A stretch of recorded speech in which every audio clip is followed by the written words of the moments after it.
Magandang hapon sa ating lahat, sa ating mga taga-subaybay. Binabati ko kayo. This is Brother Jong Aritua. Patuloy na nagbahagi ng salita ng Diyos. Sa mga kaigsunang mga Bisaya, ilabi na sa Mindanao, o ilabi na diya sa may Sarangani Province, sa Label. Kaigsunan diya, pamilya, mayong hapon. Dito sa lungsod ng Maynila at sa buong Pilipinas, magandang hapon sa inyong lahat. Sa muli, tayo'y patuloy na nagbabahagi ng salita ng Diyos sa kabila ng mga pagsubok na dumarating sa ating buhay. Kinakailangan nating magpatuloy sapagkat ito po yung mandate ng Panginoon, utos, at ito po yung role natin sa mundo na ginawa tayo ng Diyos upang tayo'y sumasampalataya sa Diyos.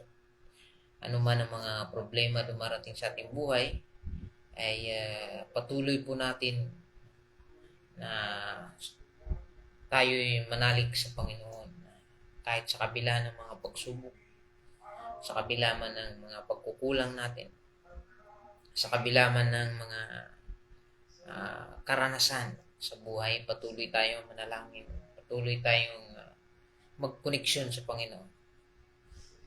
That is the mandate of man. That is the duty of man. We are created by God, and we are created to, sabi ng Book of Psalms, we are created to worship Him. We are created to glorify our God who created the universe, even to us. Yun yung mandato ng isang tao, na hindi tayo hanggang sa mga pagsubok lang. Hindi tayo hanggang sa mga problema na parang hindi na natin kayang lagpasan. So, alalahanin natin na ang Diyos ay nandyan. Kung may problema man, sabi nga, may solusyon. So, huwag tayo mawala ng pag-asa sa ating mga karanasan sa buhay.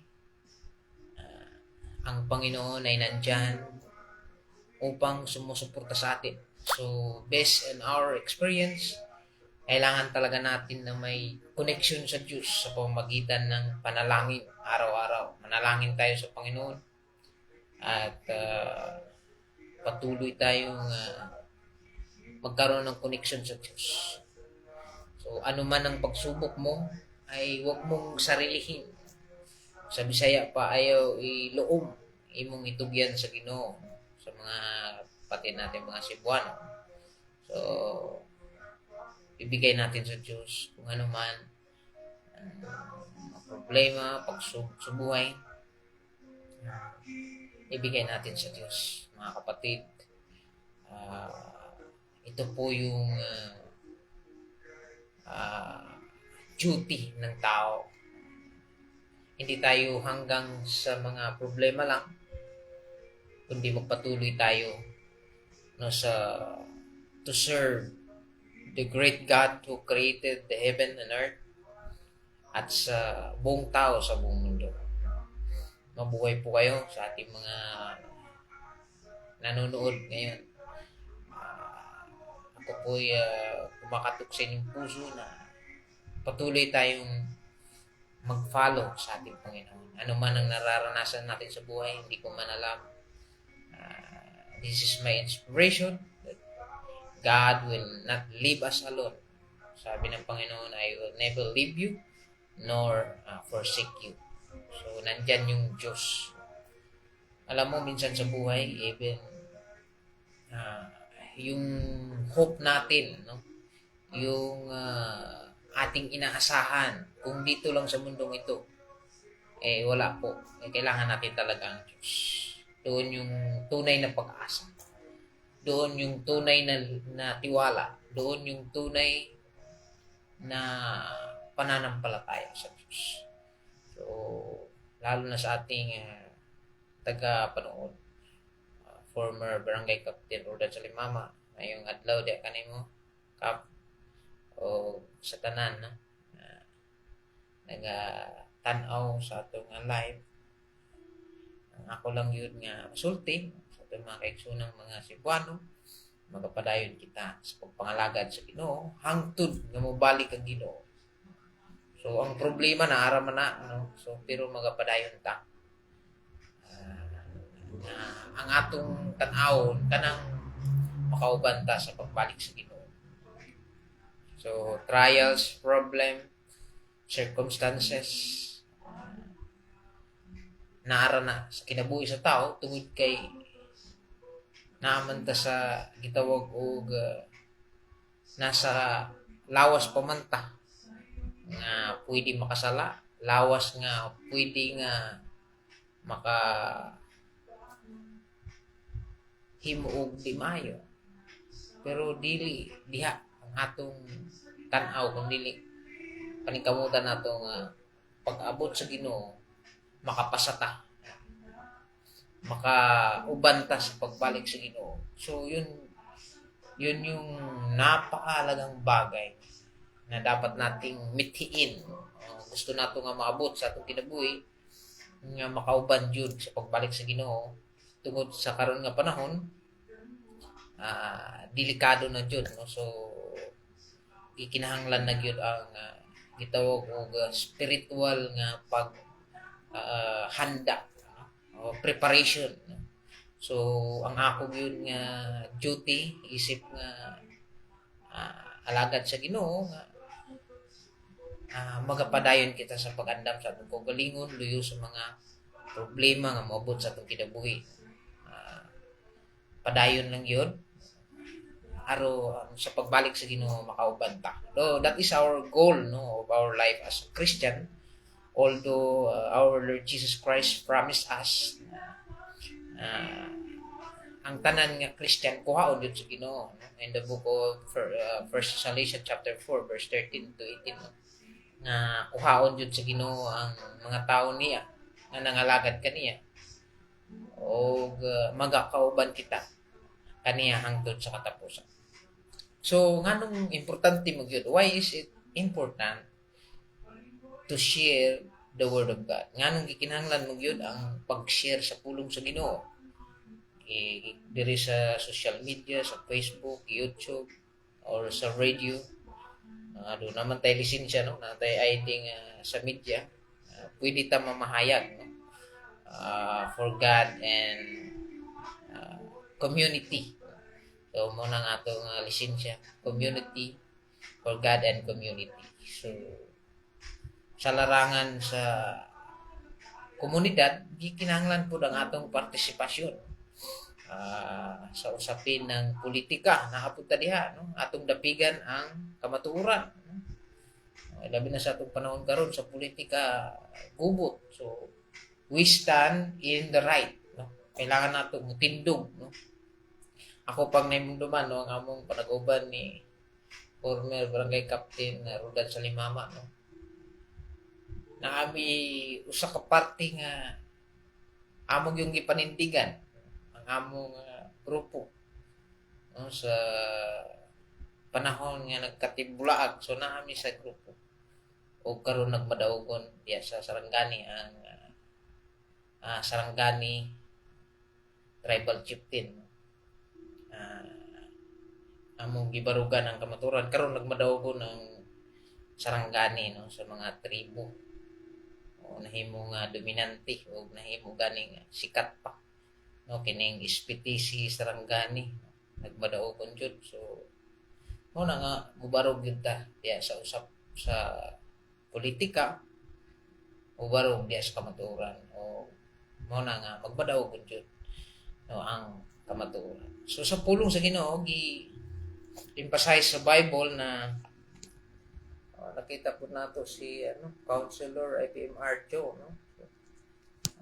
Barog po ni sa tribo nato sa Sarangani mayong hapon niya IPMR Isip ko na ng good. Kaya salamat sa pag-ano. So, nganong kinahanglan magyod ni kining gitawag og pag share sa pulong sa Ginoo nga makanunayon, no, sa Cebuano, no? Sa Tagalog kay naman ta sa Manila kinahanglan nato Philippine language kining Tagalog, no. So pasensya na mga Cebuano naman ta sa Manila kinahanglan nato og Tagalog ani. Diri sa Roma 1:16 gi-emphasize jud ni Paul ang iyang sulat. Paul was emphasized his epistle to Rome. Itong sulat po ni Apostol Paul sa mga taga-Roma. Roma, no? Isa sa mga makapangyarihan ngayon sa Roma, no? Diin na kung saan nandoon yung mga makapangyarihan, no? Religious group, yung Roman Catholic. No?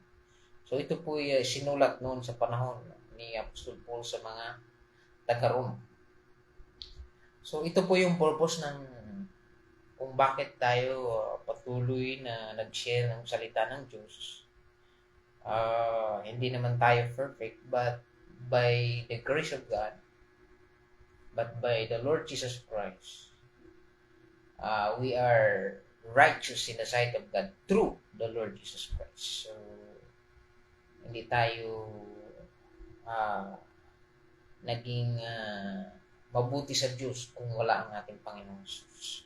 So, Jesus Christ will make us righteous in the sight of God through the Lord Jesus Christ. No? Sa 1 Corinthians chapter 5 verse 20-21 na sa pamamagitan ng kapangyarihan ng Diyos, sa pamamagitan ng kabutihan ng Diyos, tayo ay righteous in the sight of God. So sabi dito sa Romans 1:16, hindi ko ikinahiya ang magandang balita sapagkat ito ang kapangyarihan ng Diyos para sa kaligtasan ng bawat sumasampalataya. Unay sa mga Hudyo at gayon din sa mga Grego. So itong Romans 1:16 ay hindi kinahiya ni Paul itong parating sa kanila ang salita ng Diyos o magandang balita patungkol kay Jesus sapagkat ito ang kapangyarihan ng Diyos. No? So the gospel is itong pag-share ng salita ng Diyos. Ito yung kapangyarihan ng Diyos para sa kaligtasan ng bawat sumasampalataya. So, mao niyang gahom sa Diyos. Kining mayong balita. Mao na nga, doon na kayo makita nga nagwali. Diha sa Facebook, sa YouTube, sa radyo. No? Sapagkat itong ang pag-share ng salita ng Diyos ay kapangyarihan ng Diyos para sa kaligtasan ng bawat sumasampalataya. So, kining mayong balita, no? Mao kini ang gahom sa Dios sa tanan nga nagapanuo diha sa Ginoo. Una ay sa mga Hudyo at gayon din sa mga Grego. Both to the wise and to the unwise. So, ang salita ng Dios, ang pulong daw sa Ginoo, para kini sa wise, sa mga matatalino, unwise, sa mga hindi matatalino, to the Jew, barbarian, o anong klaseng tribo ka man, lingwahe, ang salita ng Diyos, itong pagbabahagi natin ng salita ng Diyos, ay kapangyarihan ng Diyos para sa kaligtasan ng bawat sumasampalataya. So, importante yun, no? Kini nga pulong sa Ginoo nga mawali tungod kay mao kini ang gahom sa Dios nga maluwas kita sa Cebuano. No? Ito yung salita ng Diyos sa bawat sinasalita ng Bible. Ito po yung kaligtasan ng tao, no? Sa lahat ng mga sumasampalataya sa ating Panginoong Hesus. So, wala nang ibang kaligtasan kundi ang ating Panginoong Hesus, no? So sa John 14:6, sabi ng ating Panginoong Jesus, I am the way, the truth, and the life. No man cometh to the Father except through me. So yun talaga, no, yung role ng ating Panginoong Jesus ay tinatawag siyang tagapagligtas. No? Pag sabihin mong tagapagligtas, tagaluwas. No? So kung ang imong trabaho, nurse, tigatiman ng pasyente. Kung imong trabaho, doktor, nasa ospital ka. Kung imong trabaho, maestra.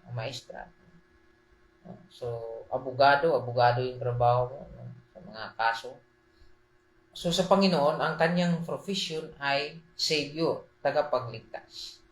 So, kung gusto nating maligtas, lumapit tayo sa lawyer na wala nang iba ang ating Panginoong Yesus. No? Si Jesus ang ating tagapagligtas. So, yun yung trabaho niya. So, gusto natin maligtas, kailangan nating tanggapin si Jesus, maniwala tayo kay Jesus, at sikapin nating maging katulad ni Jesus. Yung ugali natin, maging katulad ni Jesus. Si brother mapagbigay, mabait, mapagkumbaba, yun ang gusto ng ating Panginoon sa buhay natin na tinatawag na Christ-likeness. So, hindi man perfect, noon, siya ay naninigarilyo, ngayon hindi na, diba? So, unti-unting nabago, no? Yun ang buhay ng tao, that is the processing life of man. The human life under process. No? Noon ay grabe magmura, ngayon hindi na siya nagmumura. Dati mahilig siya makipag-away, ngayon hindi na nakipag-away. So dati nasa kulungan, ngayon nakalabas na at nagbago. Ganun yung buhay natin, no? So kaya nga hindi tayo pwedeng mag-judge ng tao kahit sino man. Only God knows and only God can judge. Kahit nga no, sa Bible ay mga makasalanan ay naging ginamit ng Diyos. So, only God can judge sa ating mga buhay. No?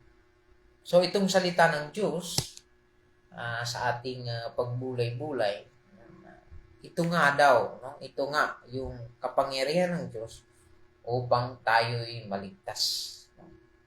So, clear, no? Na kining pulong sa Ginoo mao ang rason nga kita maluwas. So, emphasize natin ang Romans 1:16, no?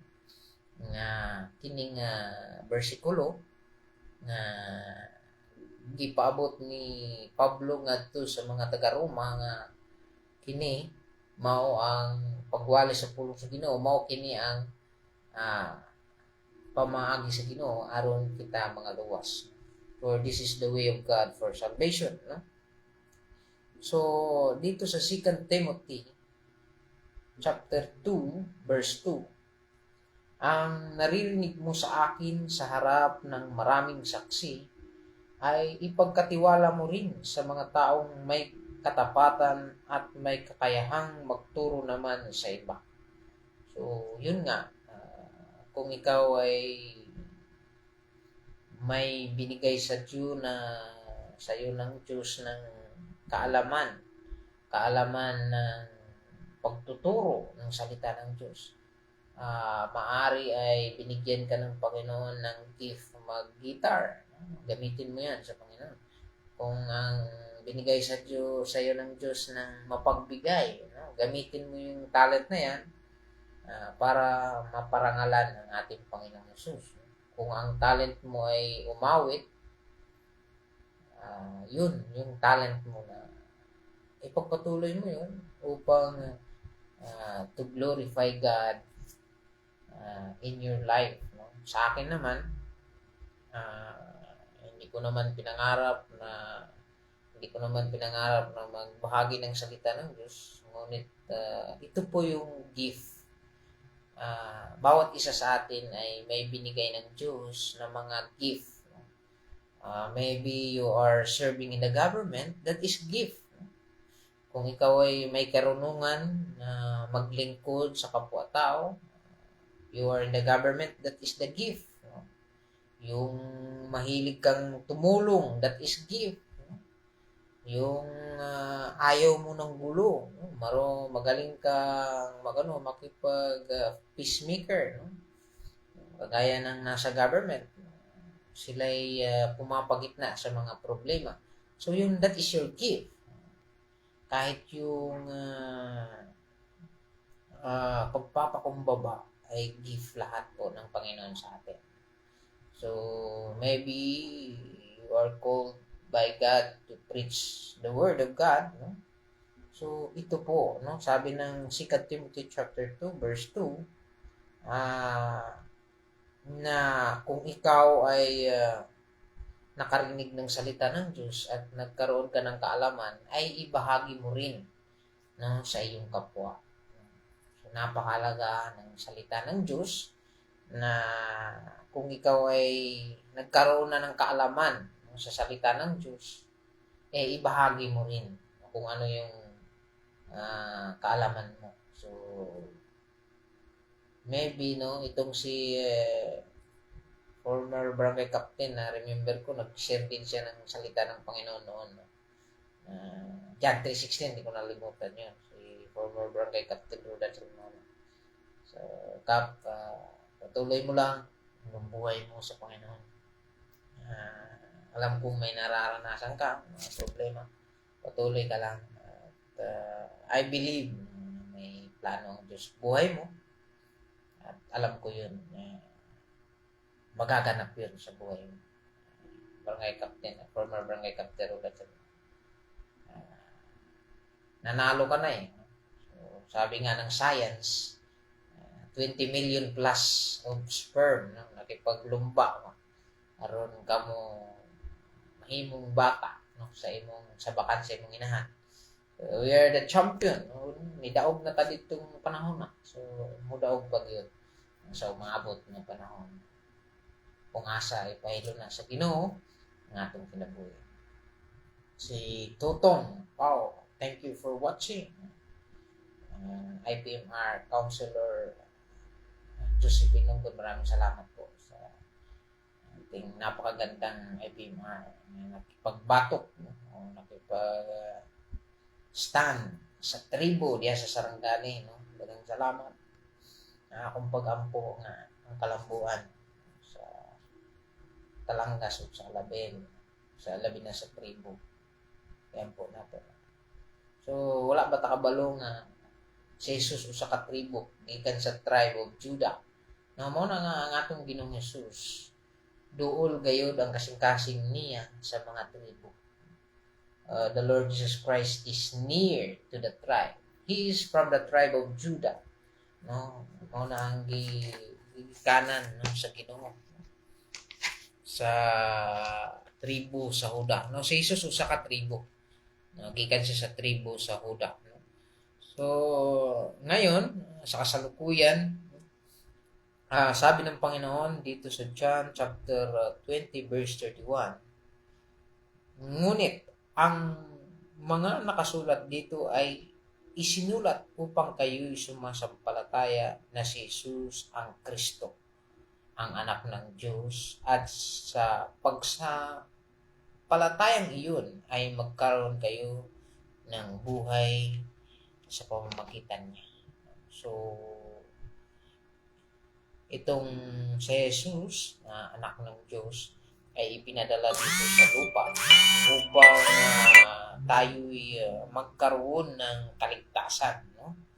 So, ang anak ng Diyos sa ating pananampalataya sa Kanya ay magkakaroon tayo ng buhay na walang hanggan. So, lalong kini mareaksyonan, malalim po ito, that if we believe on the Lord Jesus Christ, you have eternal life. Magkaroon tayo ng buhay na walang hanggan kung tayo'y sumunod sa ating Panginoong Jesus. No? So, itong John chapter 20 verse 31, no, magkakaroon tayo ng buhay sa pamamagitan ni Jesus. No? So, diha kang Jesus, makabaton kita o kaluwasan. No? So, dinis kalibutan literal mga kaigsunan nung atong una-unaon ba nga mosangpot sa atong una-una nga asa bagyod padulong ang tao. Maabot ang panahon nga mosangko na ka sa imong pangidaron. Mosangko ta diha sa gitawag o kamatayon. Makauna-una ka asa bagyod padulong ang tao. Saan ba patutungo ang buhay ng tao? So dalawa lang mga kaibigan ang pupuntahan ng tao. Sabi ng Bible in Hebrews chapter 9 verse 27, after death is judgment. Pagkatapos ng tao ay mamamatay ay hukuman na. Mabalaan na niya asa siya padulong human sa kamatayon. So pagkatapos niya mamatay ay mayroon na siyang patutunguhan. Sabi ng Bible, maybe he is in hell, maybe he is in heaven. Dalawa lang ang pupuntahan ng tao. Ngayon, paano tayo para hindi tayo makapunta sa hell, sa impyerno? So, sabi ng John 3:16, for God so loved the world, mahal ng Diyos ang tao. Ayaw niya mapunta sa impyerno, kaya binigay niya ang kanyang kaisa-isang anak at namatay sa krus upang tayo'y manampalataya sa kanya at magkaroon tayo ng buhay na walang hanggan. He is believed, is not condemned, because he is believed on the Son of God. Sabi ng John 3:18, kung tayo'y naniniwala sa ating Panginoong Hesus, na kahit man ay sa kabila ng mga problema, no? So itong paniniwala natin ay magbubunga ng kaligtasan, no? So alalahanin natin, no, yung ano ng Panginoon. Ito nga, no, sa 1 John chapter 5 verse 13, isinusulat ko ito sa inyo upang malaman ninyo na kayong sumasampalataya sa anak ng Diyos ay may buhay na walang hanggan. So, actually, malalim kasi ang usapin ng spiritual. Malalim. Talagang malalim. So, yung pag-aaral natin sa Bible ay talagang malalim ito. No? Pag sabihin mong buhay na walang hanggan, so, ito'y ipinagkaloob ng Diyos sa mga sumusunod sa Kanya. No?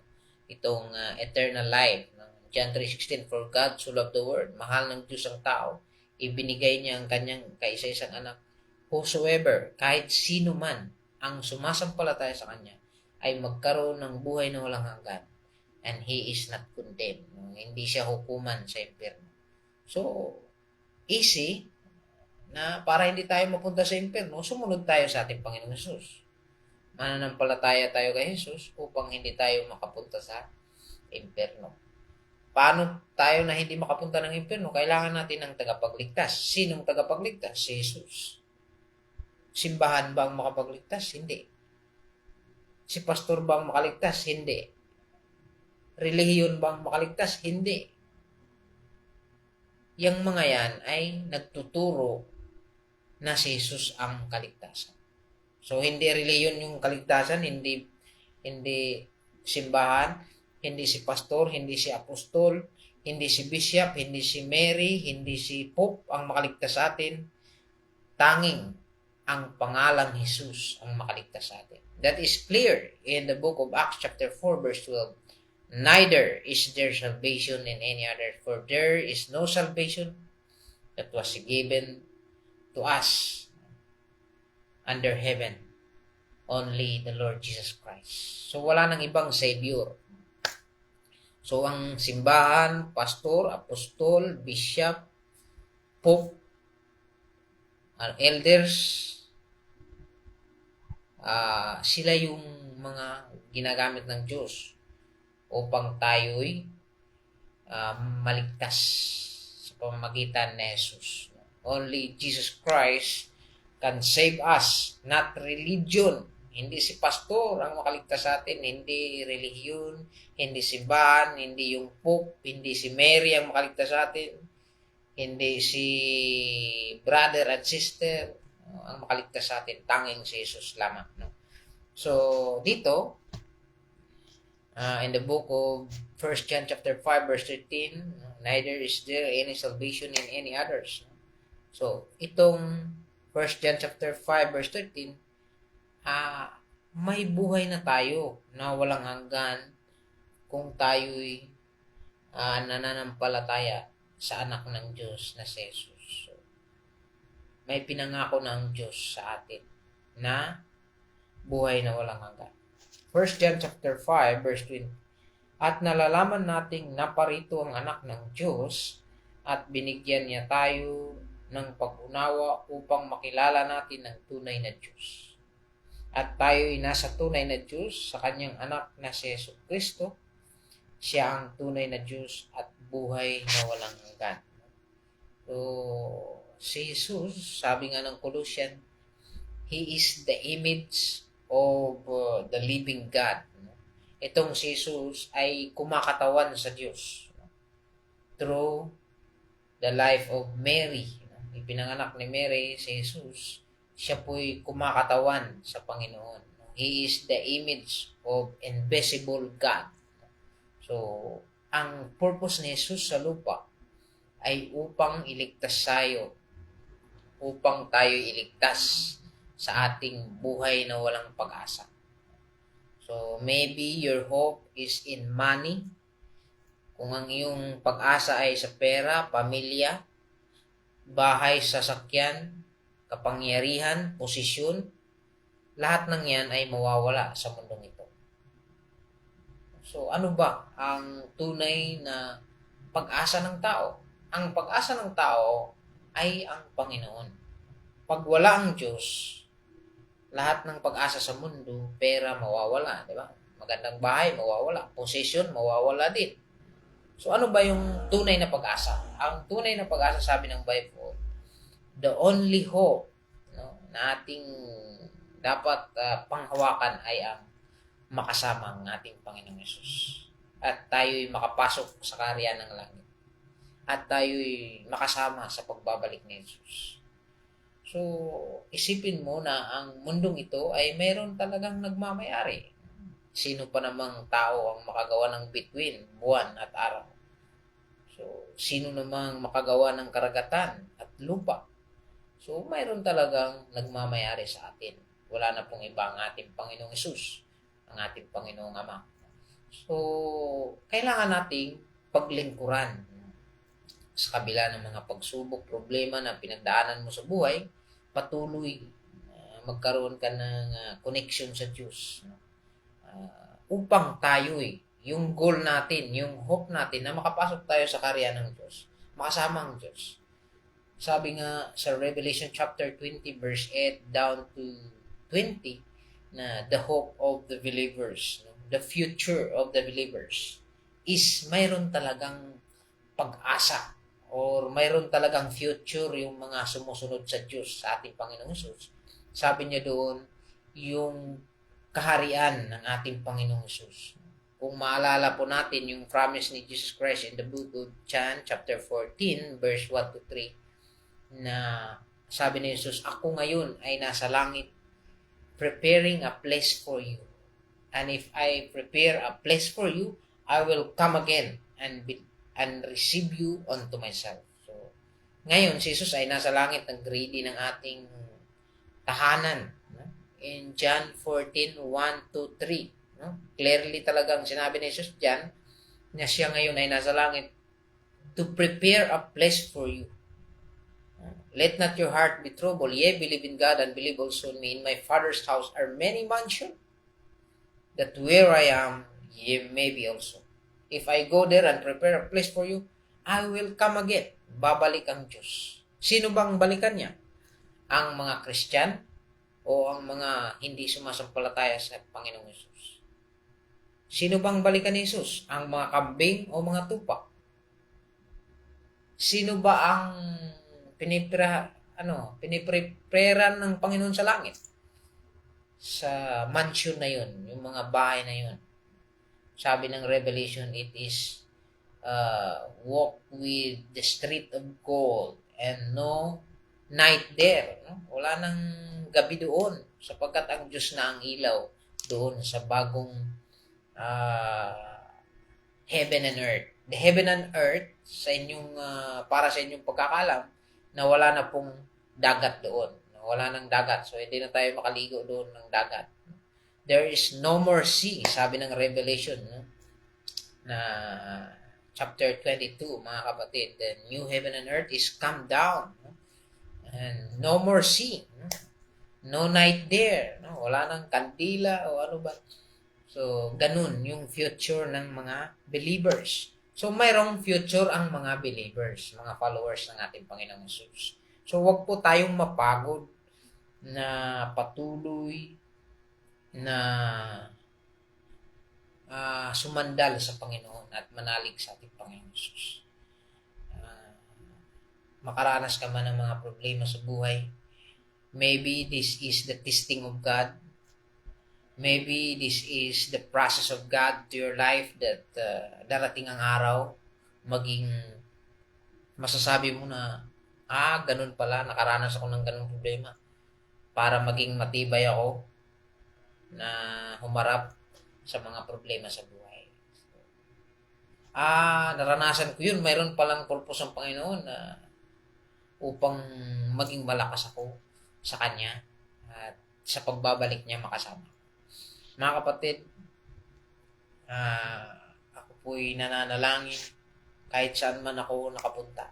We are sharing the Word of God.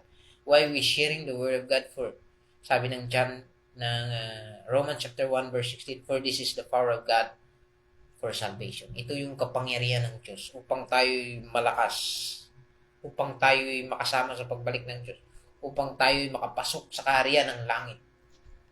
The only requirements is believe the Lord Jesus Christ, receive the Lord Jesus Christ, at hayaan mo na ang Diyos ang humulma ng buhay mo. Hindi natin kayang baguhin ang ating sarili. At lalong higit, hindi natin kayang baguhin yung isang tao sa pamamaraan natin. Only God can change his life. Only God can give him hope sa kanyang buhay. Only God can give us salvation. Ang kaligtasan ay tanging kay Jesus lamang. Clearly po, sinabi ng John 14:6, sabi ni Jesus, I am the way. He is the way to heaven, not the church, not the pastor, not the pope, neither any preaching the word of God. Sabi ni Jesus, I am the way. Si Jesus lang ang tanging paraan. He is the truth. Kung ikaw ay naghahanap ng katotohanan, Brother Jom, ano ba yung katotohanan? Sino ba yung totoo? Ito bang simbahan na to? Ito ba? Ito ba? Wala. Wala sa church ang katotohanan, kundi si Jesus ang katotohanan. Maybe, yung church na yun ay he is preaching about the Lord Jesus Christ. Maybe yung simbahan na yan ay nagbabahagi ng salita ng Diyos patungkol kay Jesus na si Jesus lamang ang kaligtasan. So that is the good church. When he proclaimed that the Lord Jesus Christ is God and He is the Savior, that is the right church. Yun po ang tamang simbahan. Pero kung ang simbahan na yan ay nagtuturo na si Jesus ay tao lang, nako, umalis na kayo dyan. Delikado yan. No? For He is not the way. For He is not the truth. For He is not the owner of life. Sabi ng John 14:6, I am the way, the truth, and the life. No man. Pag sabihin mo, no man. Sabi ni Jesus, walang sino man ang makapasok sa karya ng langit kung hindi sa pamamagitan ko. Sinabi ba na, itong simbahan, ang daan patungong langit? Wala. Sabi ni Jesus, I am the way, the truth, and the life. Siya yung buhay. Kaya nga, to prove that He is life, siya yung to prove na siya yung may-ari ng buhay natin. Kaya nga yung story ni Lazaro at saka ni Mary, yung kapatid ni Mary na si Lazaro, na namatay na 4 days na sa grave, 4 ng araw na sa libingan, binuhay ni Jesus to prove that Jesus is life. Okay? So, Alam ko marami kayong matutunan dito sa ating talakayan ang pang-araw-araw ng salita ng Diyos sa kaligtasan. So, Brother Chumari is preaching about the salvation of God, the way of God for salvation. That is our goal na sana.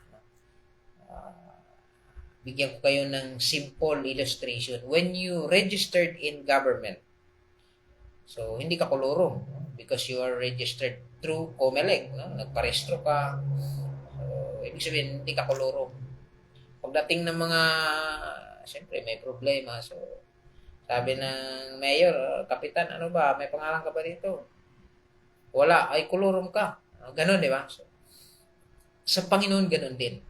We need to register ourselves in Christ. We need to register ourselves in Christ. Period. Kailangan natin si Jesus. So pagdating ng panahon, babalik siya. Maybe may darating ng mga sakuna sa buhay natin. So, registered tayo sa Panginoon. So sabi ng Panginoon, okay, you are here. You are in the book of life and the book of works. Marami pa tayong pag-usapan. Yung book of life, book of works, iba yun eh. Ibang libro yun eh. Pag tinanggap mo si Jesus, nasulat yung pangalan mo sa book of life. Pag ikaw naman ay, pagkatapos mong tinanggap si Jesus, nalista ka na doon. You are enrolled in Christ. Ngayon, nagtatrabaho ka na, gumawa ka na ng tama. Yun, nakasulat din yun. It is written in the book of works and the book of life. So, dyan, marami tayong pag-usapan dyan. Maybe next live natin yung book of works and book of life. Ano ba yung pinagkakaiba? Ano ba yung makaligtas? Gawa mo, pananampalataya mo. So, ganun. So, maraming salamat po sa hapon na ito. Panalangin ko na patuloy tayong to follow Jesus Christ. Do not follow pastor, do not worship pastor, huwag kayong sumamba sa pastor, even the angel. No, in Revelation chapter 18 to 20, when John worship angel, sabi ng angel, huwag mo po akong sambahin. Ako po ay kapwa mong nagsiservisyo sa Panginoong Diyos. Sambahin mo ang Diyos. So, may church ngayon na angel yung wino-worship nila. Baka hindi sila nagbabasa ng Bible. Even the angel. Sabi ng angel kay John, don't worship me because I am your fellow servant. Worship God.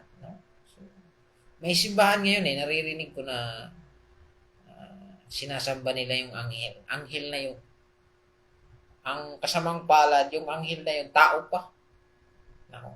Napakaraming deception. So, by the way, in the book of Matthew chapter 24, na darating talaga yung mga false prophets. So, be careful.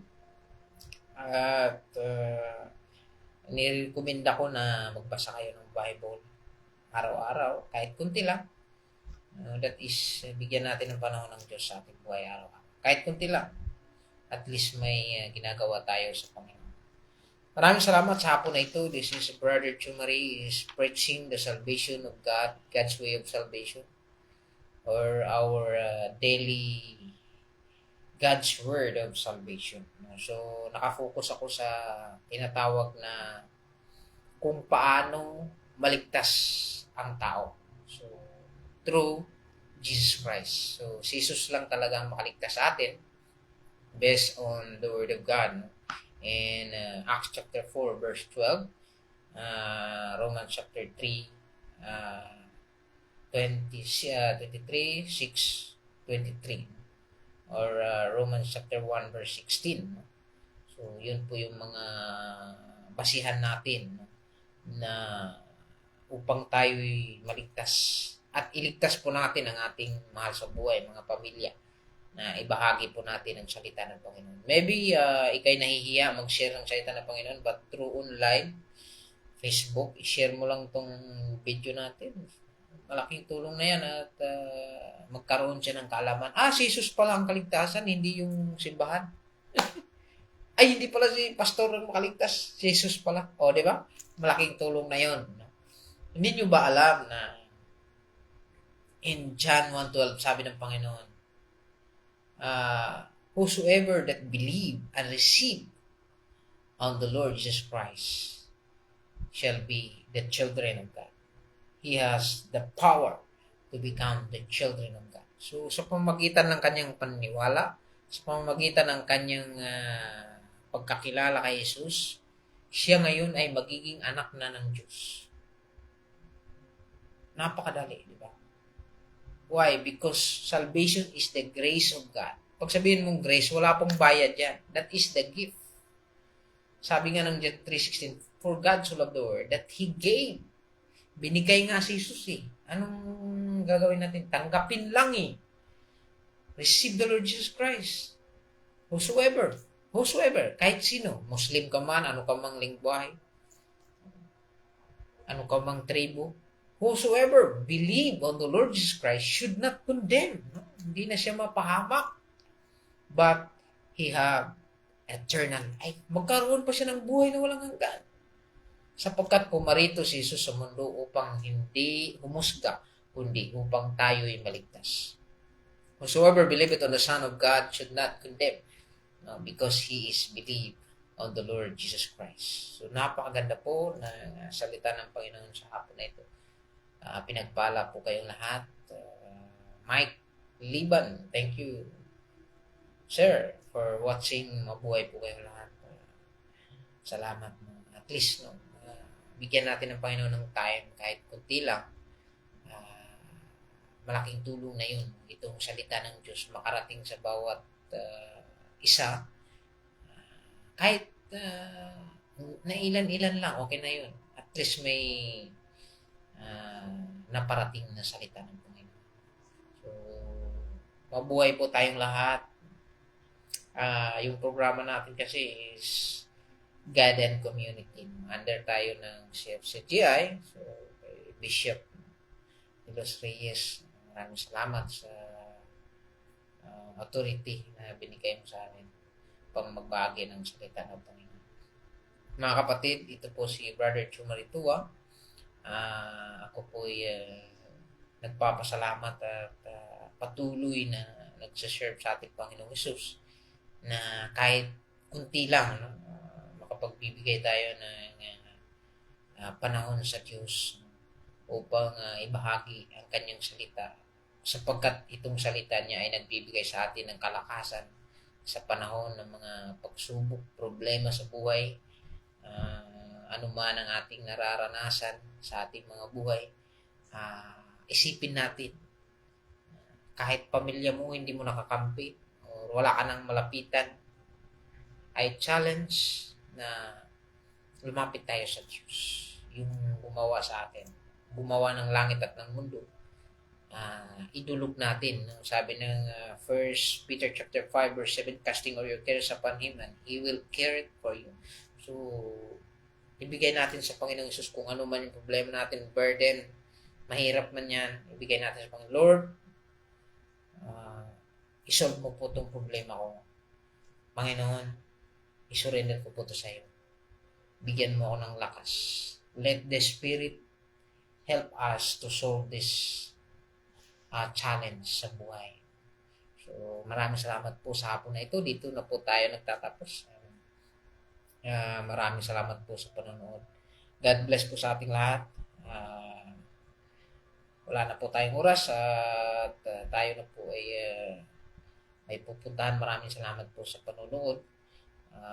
If you bless, share niyo po itong salita ng Panginoon.